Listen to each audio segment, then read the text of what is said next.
I gotta do what they want me to do. All right? Go ahead and put your hands on there, bring your feet backward toward me. No, put your hands on the car for me, bring your feet back. Cops represent security. We all know that. But what happens when the cops turn corrupt? It's a situation that makes us question, are we truly protected? Today, we delve into 2 cases of corrupt officers realizing they've been caught. Okay. Well, I'm a deputy, but...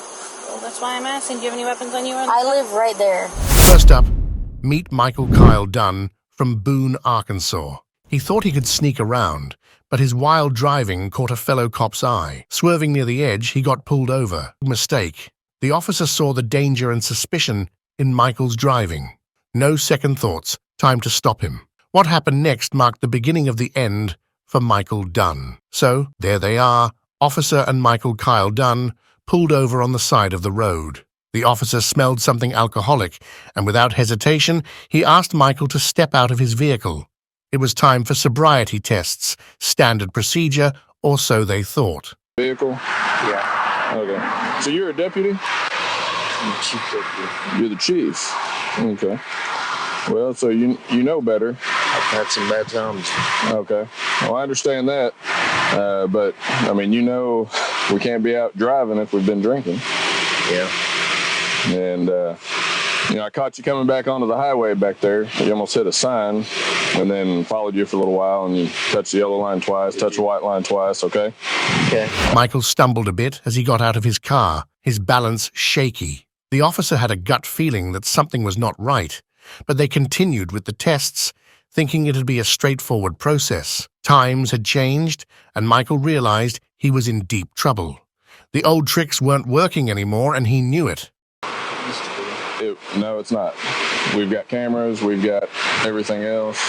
It's not like it used to be. Favor, walk up this way. Go ahead and put your hands on my car. All right, we're just going to go through this like we normally do. Guess what happened next? Michael, thinking he could outsmart the law, found himself in the back seat of a police car. Yup, he got arrested. I can just cuff you in the front, sit you in the back of my car. You want to do that? Or you rather have him behind your back? Cuff me? Seriously? Like I said, it's policy. Yeah. All right? Yeah. You buckled? Are you serious? You know what we're doing? I mean, that's up to you, I guess. Man.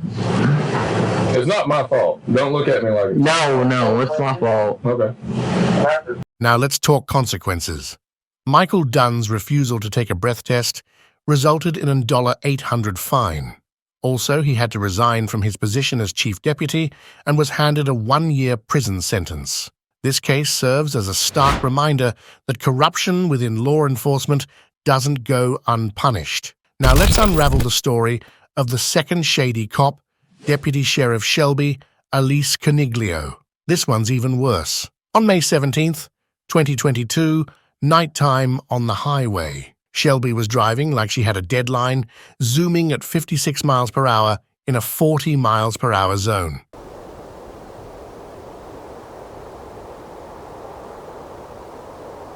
Not cool. The cherry on top, her driving was all over the place.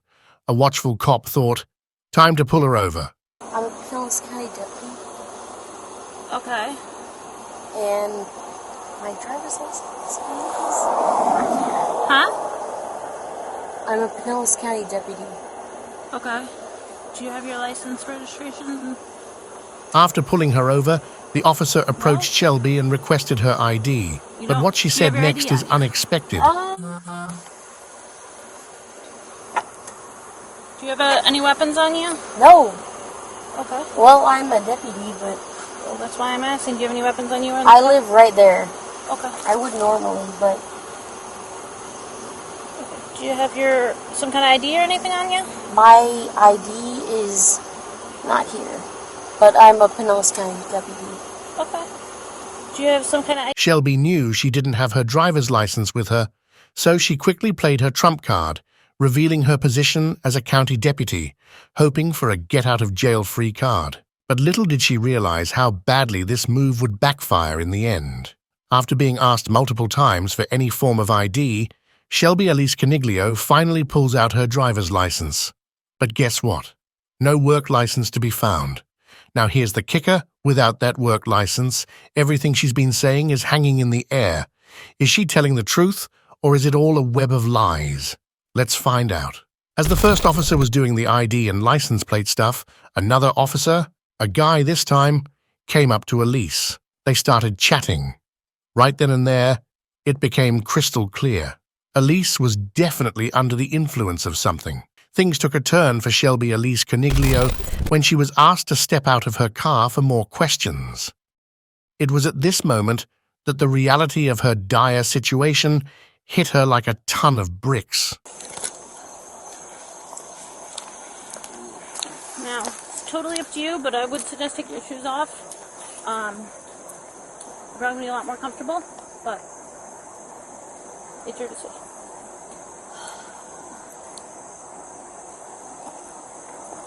Need help? You're 9 steps down and you're 9 steps back. Okay? No. Okay.